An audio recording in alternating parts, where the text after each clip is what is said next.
Hey everyone, okay, we're going to look at the black-white rebel deck, and I did make some changes from the last one.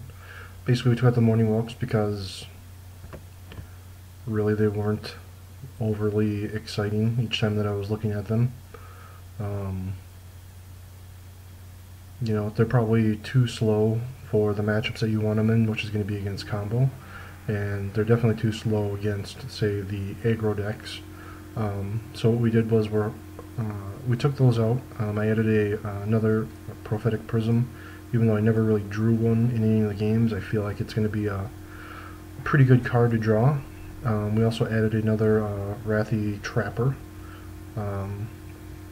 just because, like I said, this is from the beginning. I sort of said this was a control deck, and I feel like playing against other creature decks, having the Wrathy Trapper active and available will just allow you to control the game a lot more. We also added another Blight Speaker and another Armor Scout because, as you may have noticed in the last couple of games, we've been really kind of just low on searchers, so I wanted to add at least 2 more searchers. The other thing is I'm going to change the sideboard a little bit, and what I actually want to put in are the Thermal Gliders and what were the other guys? The Nightwing Gliders, the Pro Black and Pro Red guys. Originally I had the Acolytes in there, which gave Pro White or Pro Black. The reason why those ones were probably, the reason why I thought those ones would be better is sort of in the abstract they're probably going to be better. They're 1/1 Pro Red and Pro Black guys already, but they also can give any of your guys Pro White or Pro Black, or I'm sorry, Pro Red or Pro Black, which, saving your guys for a white is actually pretty good. But as I've played the deck more and more, color is definitely can sometimes be an issue as far as having white or black mana available. That's why we added another Prophetic Prism. But just having an abundance of white mana to activate them doesn't seem plausible at the moment. We're probably going to get 1 or 2 extra, we'll probably have 1 or 2 extra white mana available, and that might be enough. I just feel like we're probably going to end up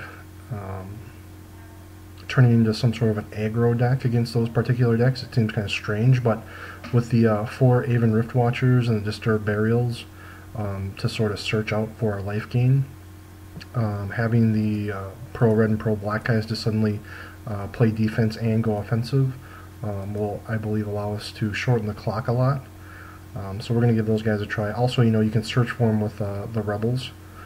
So that's also a huge plus for them, instead of just trying to naturally draw them and hoping that you're going to get one, and then hoping they either don't get countered or they don't die to a removal spell that's not a protection color that they have.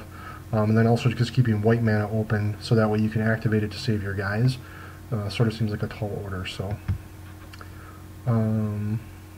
so we're going to go ahead and save it. For those of you that like deck lists, sort of here it is. Really the land count hasn't changed. I may end up cutting a Terramorphic Expanse for a swamp. We do have quite a few come into play tap lands.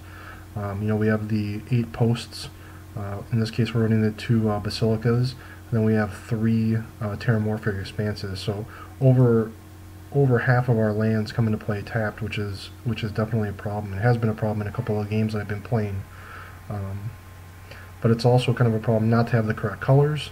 And you know what, I'm actually just going to make that change now. I'm going to put in another swamp, mostly because we did add Disturbed Burial, we did add another Blight Speaker, and we also added another Wrathy Trapper where it requires block to use. So having another swamp in our deck will hopefully give us a few more, will make it a little bit more playable, and it won't slow us down as much.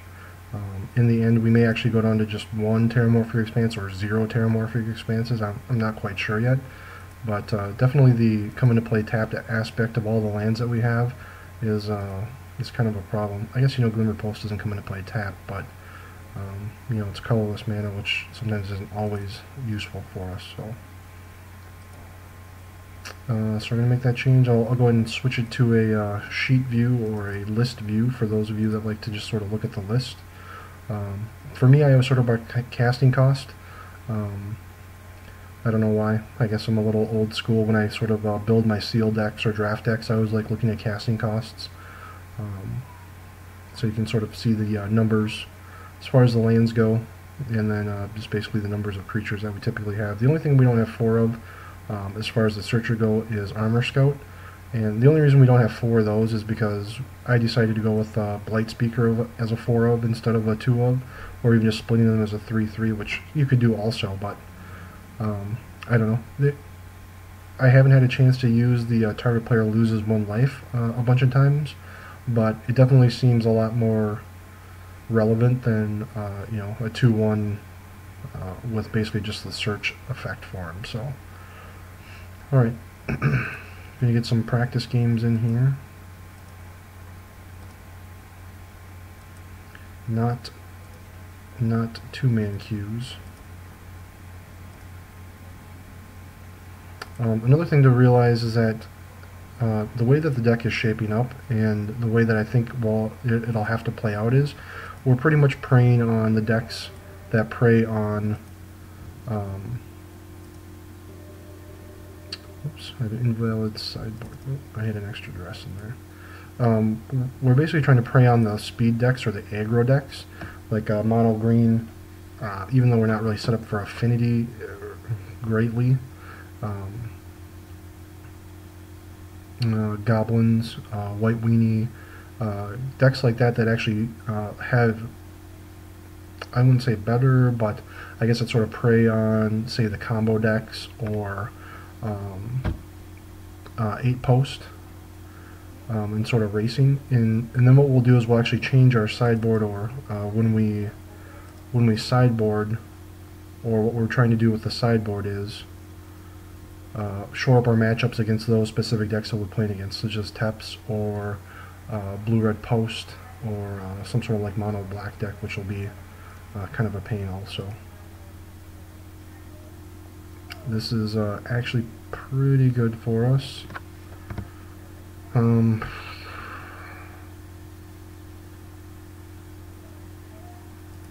get a searcher and expedition map. Just trying to think of the best way to play it out. Definitely the searcher at this point.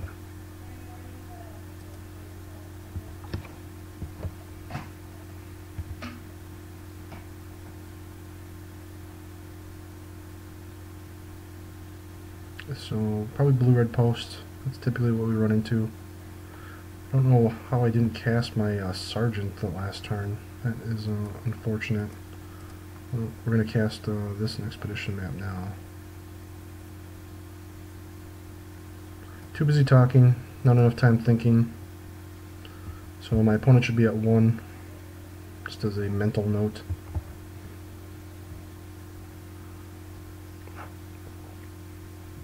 And by 1, I mean -1. He should be at 19, not 1.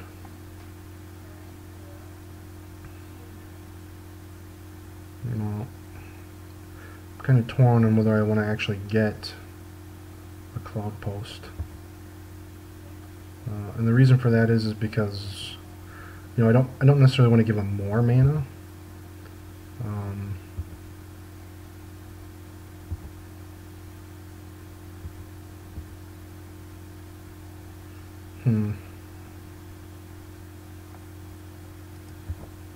Okay, so he should be at 18.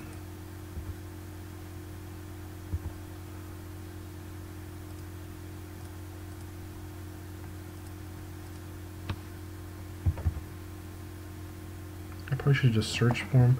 Some of the things that I like to do is I actually just kind of like to get cards out of my hand into play, which may not be right. I'm not really 100% sure on how to play the deck 100%.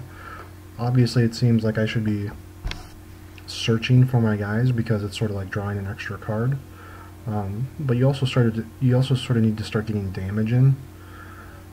I mean, granted, he should be at 18. I think in this particular matchup, we're definitely not the control deck. So I think it may be actually a little bit better to actually. It's strange that he would lay his island first, then play Prophetic Prism. because if he draws a cloud post or a glimmer post off of his prophetic prism, it would be better. I guess, you know. And here's the thing: is even if he has counterspell, you know, he still has his original prophetic prism to work. So it just seems very strange that he would do that.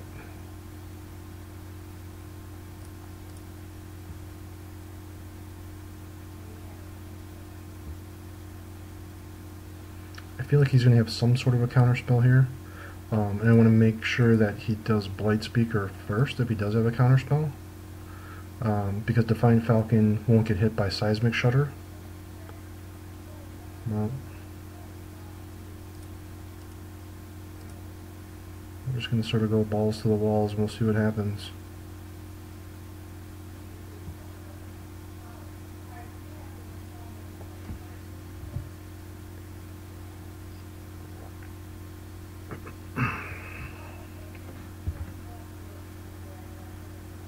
I feel like this is going to be Seismic Shudder.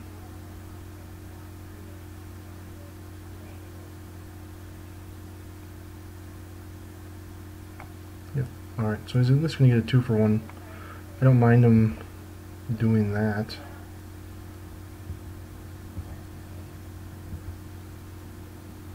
Interesting enough, that was actually the land I was going to get. So I kind of want to figure out how I want to do this. I could attack for 5, lose my searchers, but don't want to do that necessarily. So I tap him once, so he's going to have 3 mana left.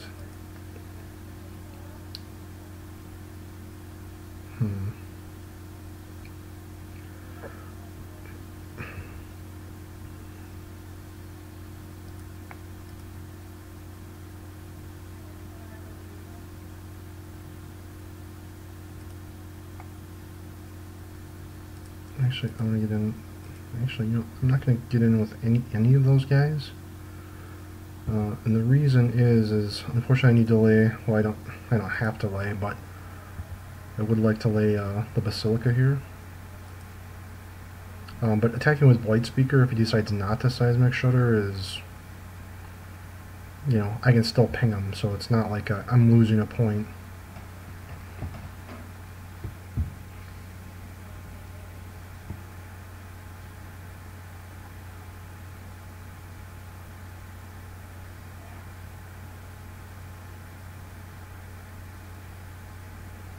So we'll see what he does here.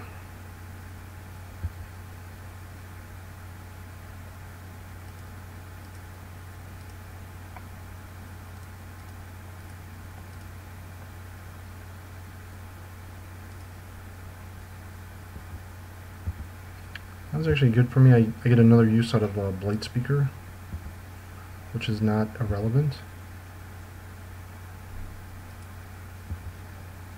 Definitely don't want to like Glimmer Post. Just giving him extra mana is not great.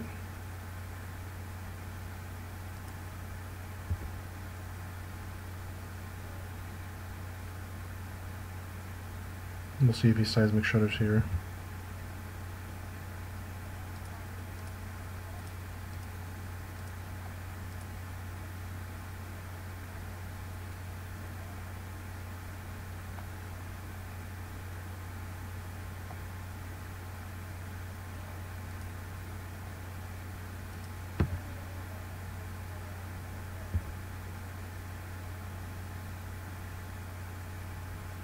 The other reason I don't necessarily want to lay Glimmer Post is because I don't want to make his Glimmer Posts better. Wait, are these the only ones? No. So it's for each locus. So since I was sort of behind on the Cloud Post race,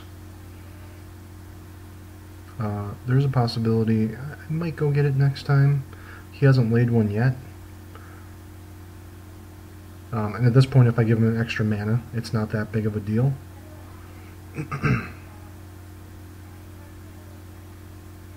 But if I get it, after my Cloud Post untaps, I actually will get, I can actually use 2 Rebel Searchers at a time, so that is good. I actually should have got,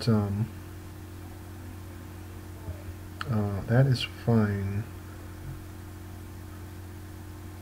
So with him using Flame Slash for that, I don't think he's got Echoing Truth, because he's got Mystical Teachings, which I feel he probably would have used. Can Mystical Teachings 1, 2, 3, 4, 5, 6. Yeah, so even if I lay, so that's fine. So I'm gonna go get Cloud Pulsed, even though he gets 2 extra mana, or an extra mana this turn. It's not overly important at this point, or I'm not giving him such a big advantage.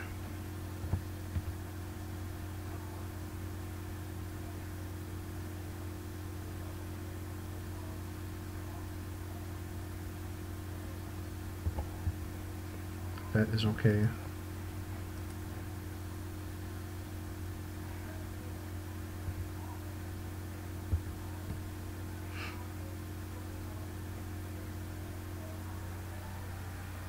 I don't know if he was sandbagging that or what he was doing there. Thankfully he can't get capsize. Well, he could get capsize, but he can only capsize the buyback once.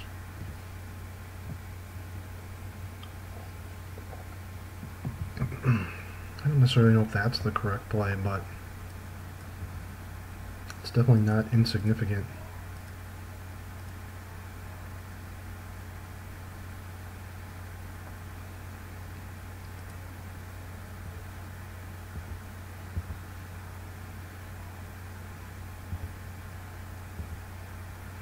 Well, the good news is we're like totally set for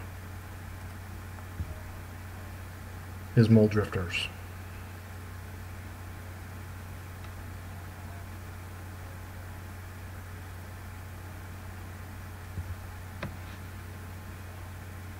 Let's see, this will produce 4 by itself.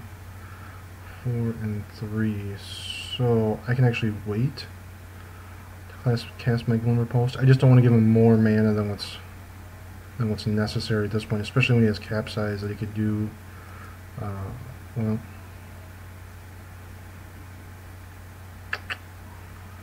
so let's see. So capsize the buyback. He's pretty much tapped out. But I don't think that really works for him unless he's sandbagging Glimmer Post at this point. He's definitely probably going to make me pick up my Basilica or my Cloud Post.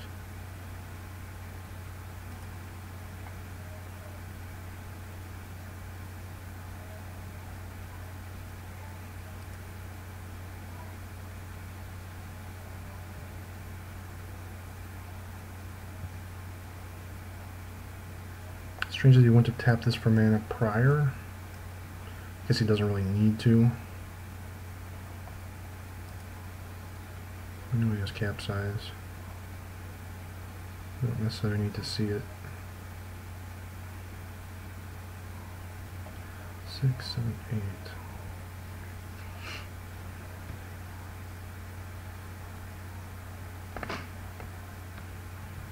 Guess he's going to Mystical Teachings.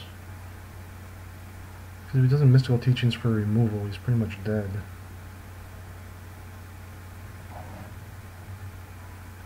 Unless, like I said, unless he had...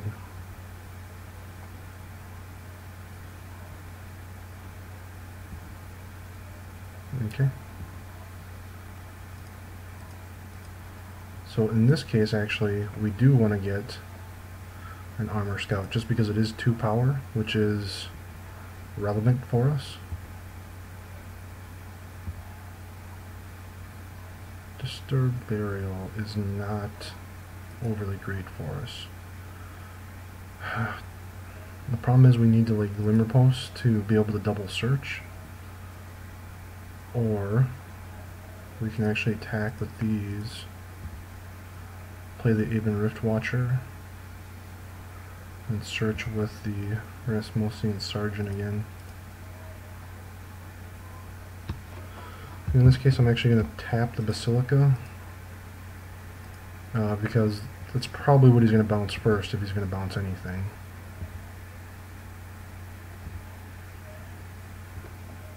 So he has tons of mana available, 2 mystical teachings, should easily be able to find a way out, except he laid a mountain.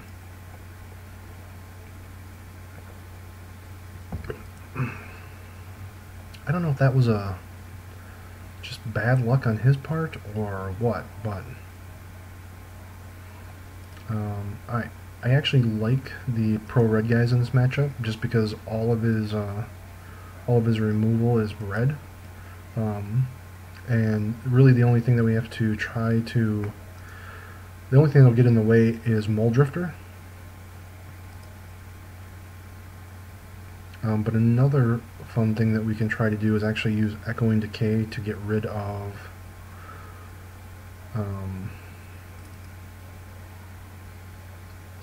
Wrathy Trapper is probably not that great in this matchup. We can use Echoing Decay when he tries to Echoing Decay one of our guys. We can use it to kill it to fizzle, or countered on resolution, I guess is what it's called, because there's no legal targets. Capsize, and by that I mean so it goes to capsize one of our guys. We cast Echoing Decay on our guy to kill it, and then capsize with buyback is countered on resolution due to no legal targets, so the buyback doesn't happen for it. So unfortunately, well, I guess we could throw duress in there too.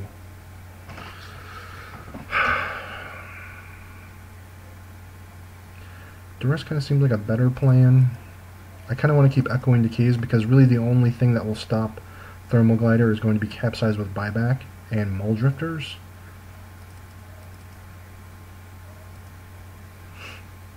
Even though in obviously that particular matchup it was a very dead card in our hand. Now, I do believe that this will be one of the harder matchups to sideboard against.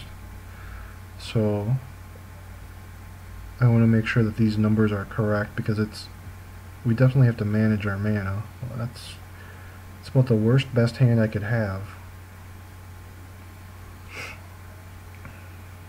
I'm not 100% sold on Disturb Burial in this matchup either, just because even though they're heavy on removal, the problem is when it gets to the late game where we can use Disturb Burial with buyback, chances are our lands are all being bounced anyway, so it's not a great. Oh, we get a Prophetic Prism for once. I'm trying to think what I want to do. Definitely want to try to get Cloud Post into play in case he draws one, because that means we can use Expedition Map or use Prophetic Prism. So that's good for us. Give us a little boost.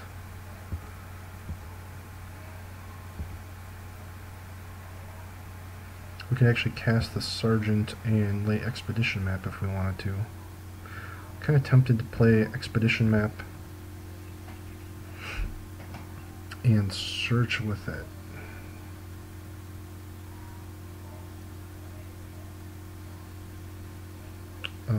Just so we can get. I think that's what I'm going to do. Actually, I'm going to lay Prophetic Prism. You know what? I should have done I should have laid the Prophetic Prism first in case I draw a Cloud Post here. Which we didn't, but that's okay. It still would have been more correct to lay Prophetic Prism first, since it doesn't really do us any good to search for search at the end of our turn. I guess we free up some mana next turn, but I don't think it's going to be that big of an issue. Obviously, if he has Stone Rain or something, that's a different issue. He uses an Expedition Map.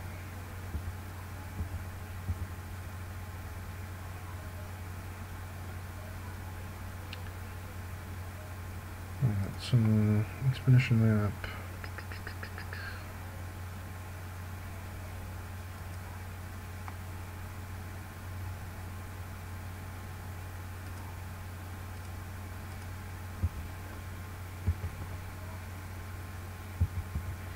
Hopefully he has to use his entire turn here to get Cloud Post.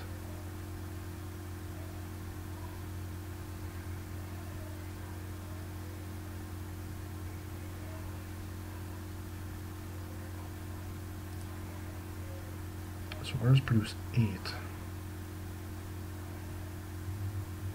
which seems a little nutty at this point.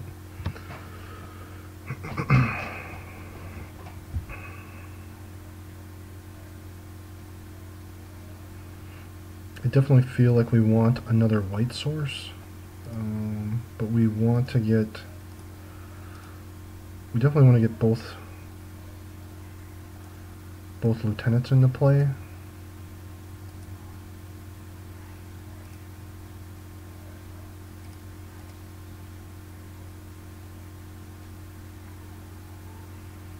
I think actually we want to get a swamp at this point, just so that way we can actually use Disturb Barrow with buyback twice. Well, you know, maybe I was wrong. Well, I don't think I was necessarily wrong. I think we just got ahead in the cloud post race, which doesn't normally happen. But in this instance it did. So I think, yeah, there's Muldrifter, which I sort of knew was coming. Kind of hoping he lays another cloud post.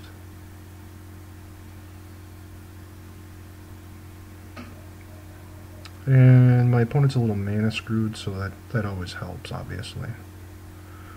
This is going to be some sort of a burn spell, obviously. Firebolt. Yep. That is good.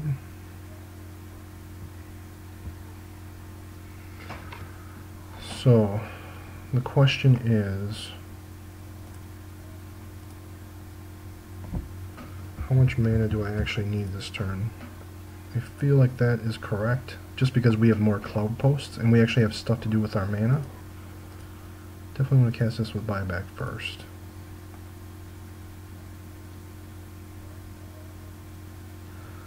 Other thing I want to do is I want to make sure that I get rid of his Muldrifter now.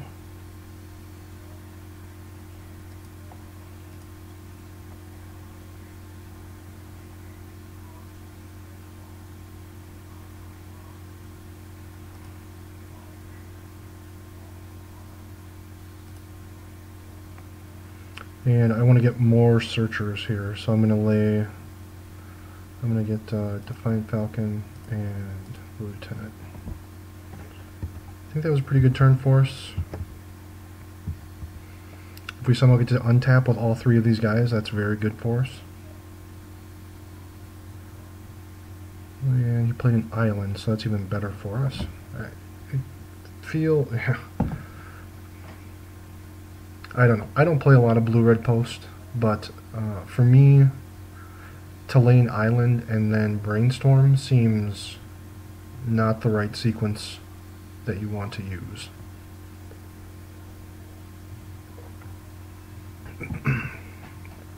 And the reason I say that is because if he drew Cloud Post or another Glimmer Post, I mean that, you know, you have to wait an entire 2 turns to get anything going.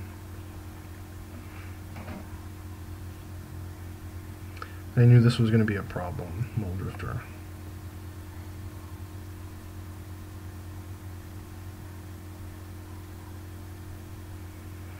Well, us getting to untap with all these cloud posts and these 3 guys into play is very good.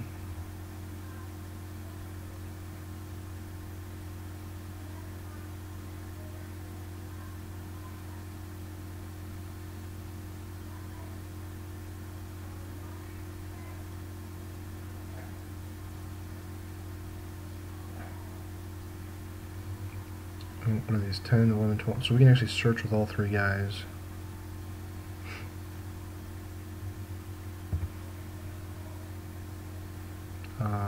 We're just going to say go.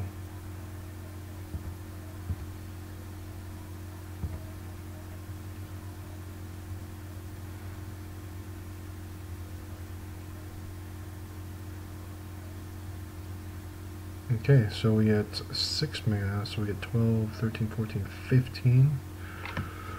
So I need another land to make searching relevant, or to make 4 searchers relevant.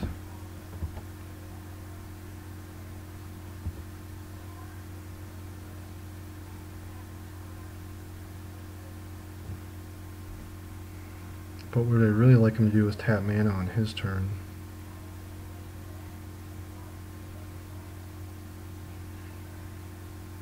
I obviously think he's trying to dig for capsize. Because as soon as he gets capsize, we're in a world of hurt. Okay, well if he's going to go grab Glimmer Post or Cloud Post, I think that actually works out in our favor. At this time, at least. I highly doubt he's going to attack with Mull Drifter.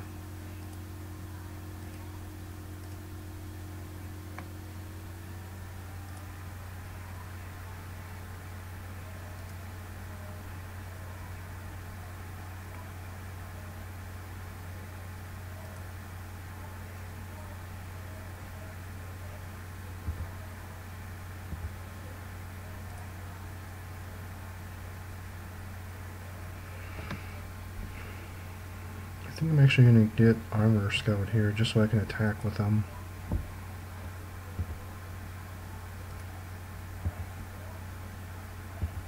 Or, you know, depends on sort of what I draw.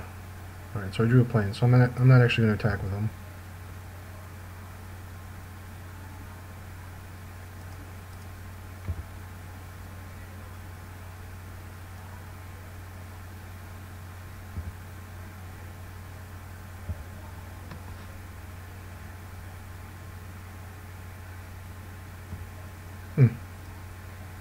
Decided not to use Expedition Map, which seems strange.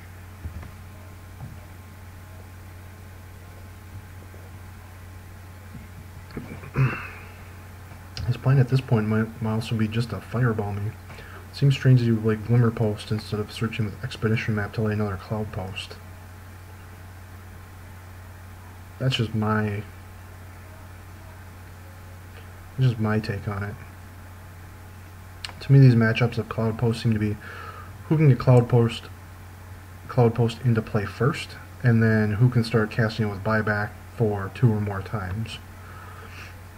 Heck, I think even just once, because suddenly you're just at a huge mana disadvantage when you are down a Cloud Post turn after turn after turn.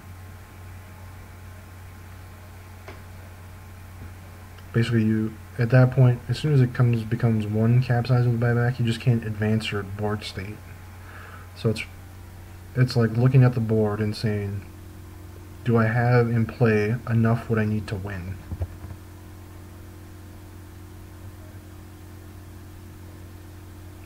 And, you know, I guess if his plan was to Rolling Thunder my team, Honorable Passage, not Honorable Passage, Prismatic Strands might not be a bad sideboard card. It might not be that bad of a card main deck over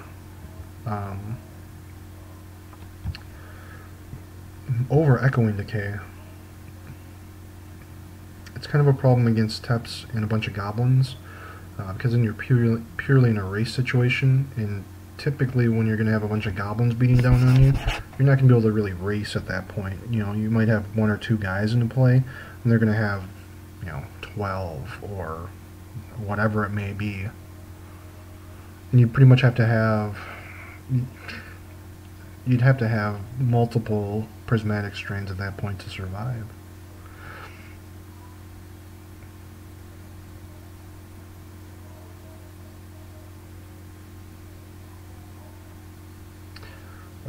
So what do we have? We have 7 posts, so this is 14 mana.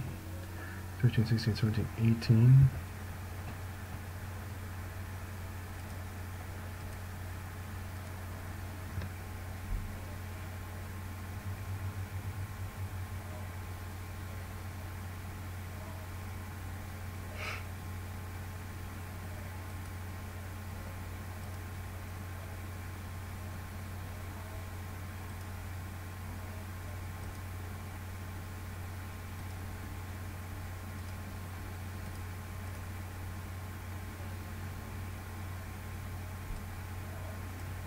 How many guys died to Seismic Shudder at the moment? Just 1 Rebel? I think that's fine. I'm going to go for a Blight Speaker. If he decides to go for Seismic Shudder, I'm fine with that. I haven't gotten the Pro Red guys yet because I kind of want him to trade off Mull Drifters, or try to trade off Mull Drifters. I don't think he's going to. I think he's probably got like a Ghostly Flicker or something that he's going to block here and draw a million cards. But we'll see.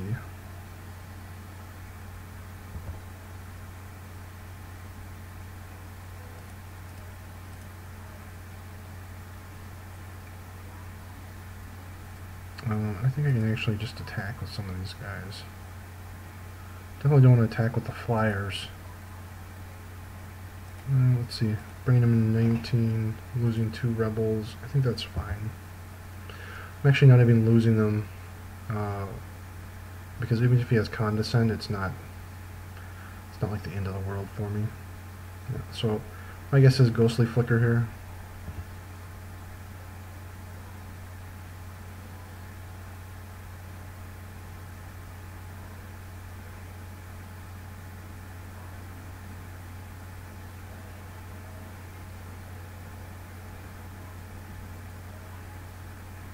Or just going to capsize with buyback one of them. Oh, there's ghostly flicker. So, draws 100 million cards.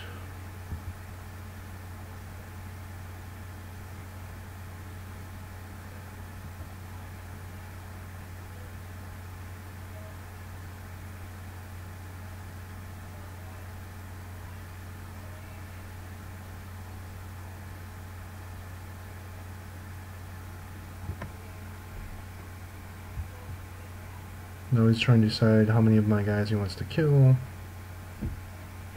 Not overly concerned about losing them at this point. I'm just trying to get some damage through.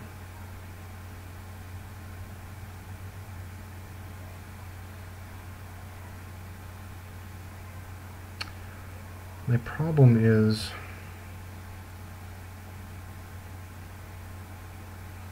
I think this game gets to a state where actually I can't win.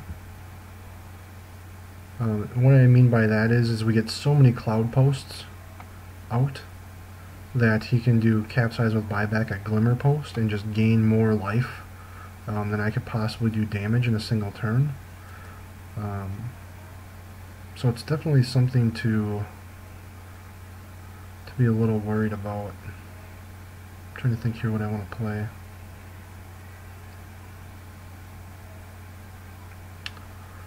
Since he has 1,000,000 cards,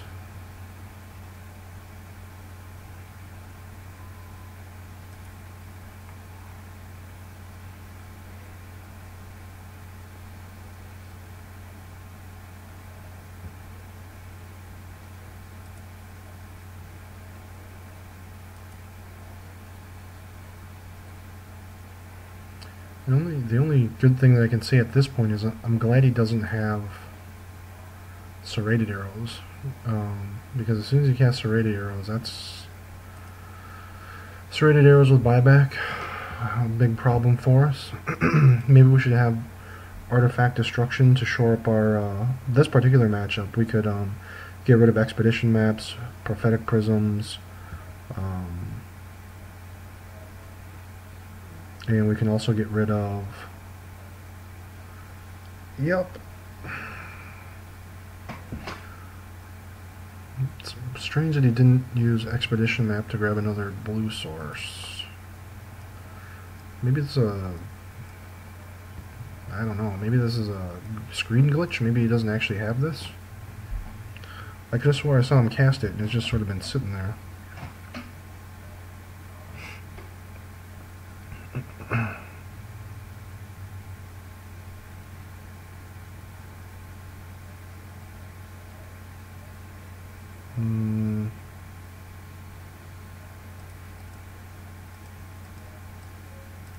What happened there?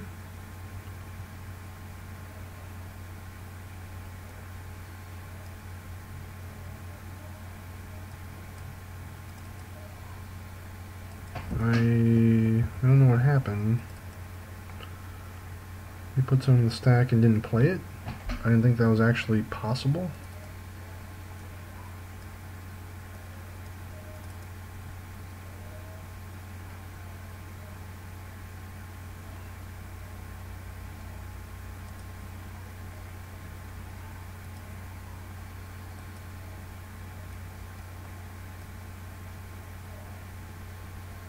You may cast that card from exile without paying its mana cost. So I guess I didn't realize that it's a may option.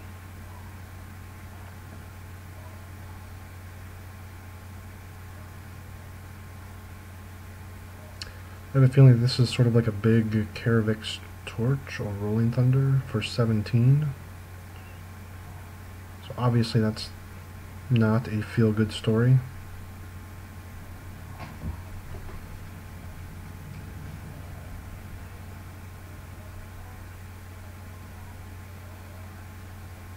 So I'm always targeting all my guys to kill him. Is that possible?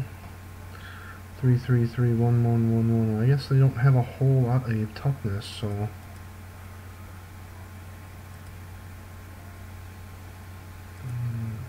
And I only have 10 mana, so.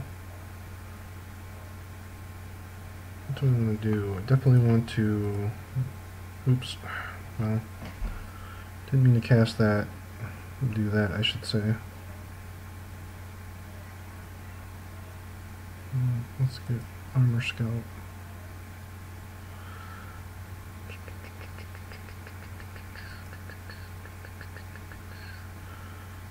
And let's get another Blight Speaker.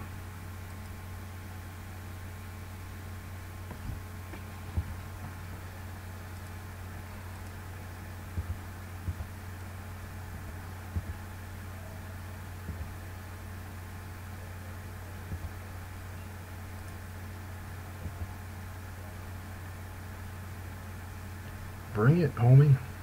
No.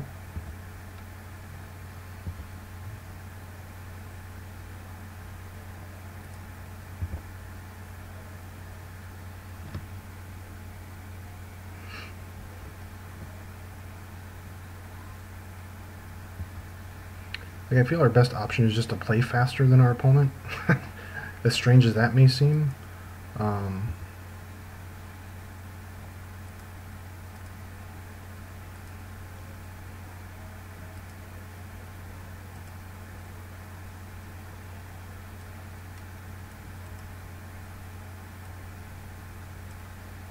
And as far as what creatures to get back, we definitely don't want to get back black guys.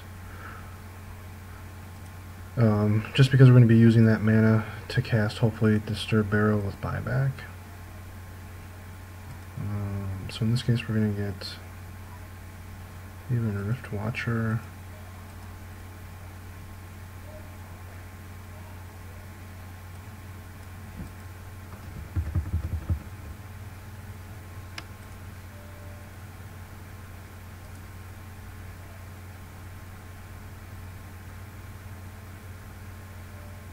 So 2, 9 mana is 5.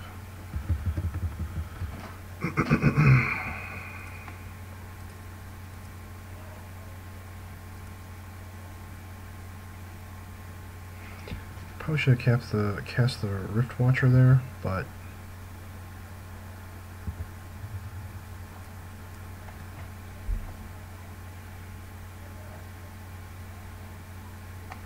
Aven, so we still got one more Aven.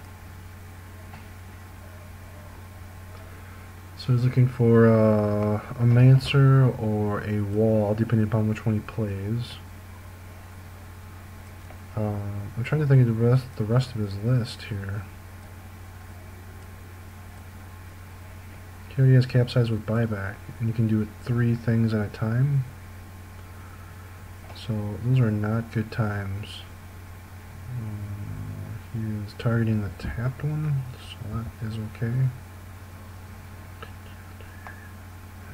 So we still have 8.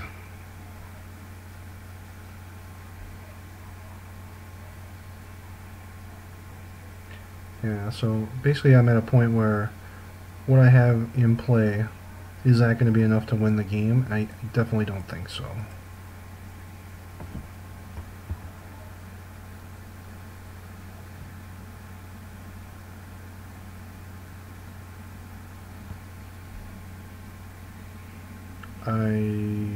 Yeah, and there's Mimic Wall. Who's gonna kill the rest of my guys?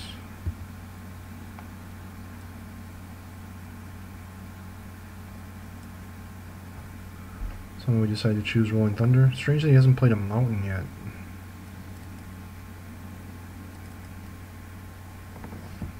There's Sea Oracle. I wonder if my best bet is just to, well, no. He's got capsize with buyback for rolling thunder. I was like, could I just try to beat him? Just gain a bunch of life and try to live.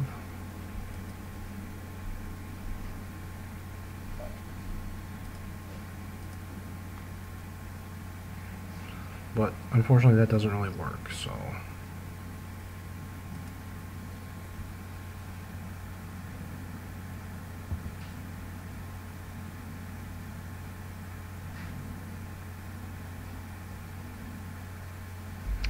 definitely maybe castigates again. We were trying those prior, or we were at least looking at them. Oh, that is very fortunate, since he has no. I just sort of telegraphed what I had, but that's all right.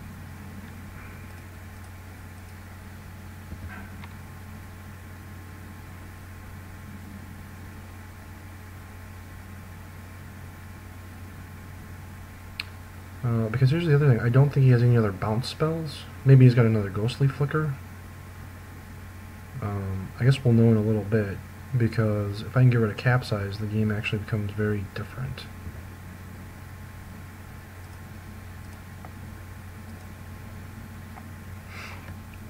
I'm not too concerned about rolling thunder or firebolt at this point.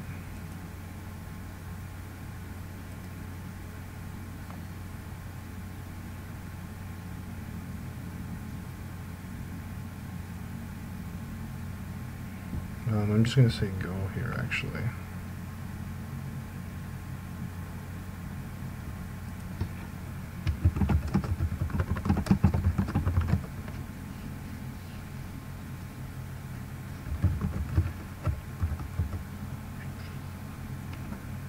L-U-C-K-Y. As soon as I can spell, it will not be so bad.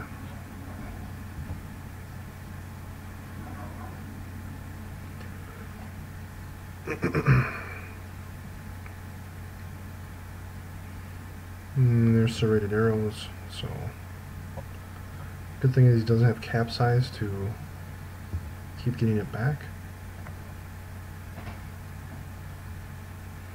This version doesn't seem to have any of the counter spells either. I haven't seen condescend at all. Maybe he has prohibits and he just yep.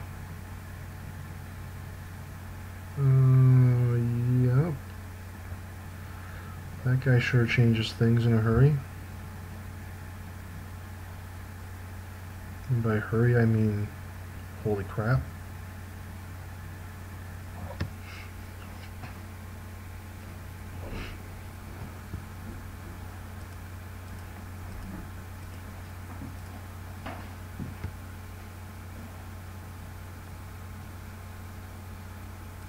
I think we're going to go with Rift Watcher just because it's some extra life.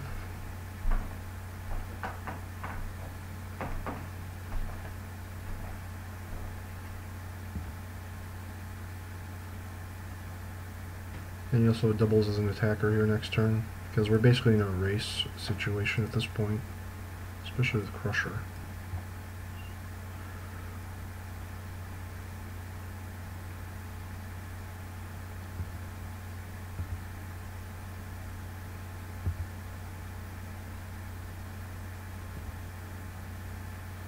So we're going to lose 2 of the pro-red guys, 1 to blocking, 1 to serrated arrows.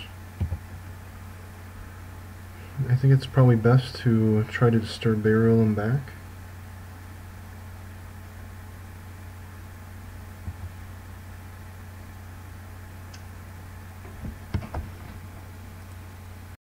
So unfortunately I had to just step away for a minute. My opponent conceded because he was running out of time. I was running out of time. I could probably play a little bit faster, it seemed. I don't think he was a great post player, but it just goes to show you sort of the power of the blue-red deck, or blue-red post, and that you don't have to be a great technical player to win with the deck. So I think a lot of the changes we made are really good. I'm not still 100% sure our sideboarding plan is correct, or definitely, I think the matchup would have definitely been different if he had some counter spells, because I think he still has a Mystical Teachings in his graveyard. Excuse me. So, if he Mystical Teachings for a Prohibit or a counterspell, thank God Forbid's not in this set, because that would be a very big lockout. But yeah, I definitely like the way the deck is sort of shaping up now.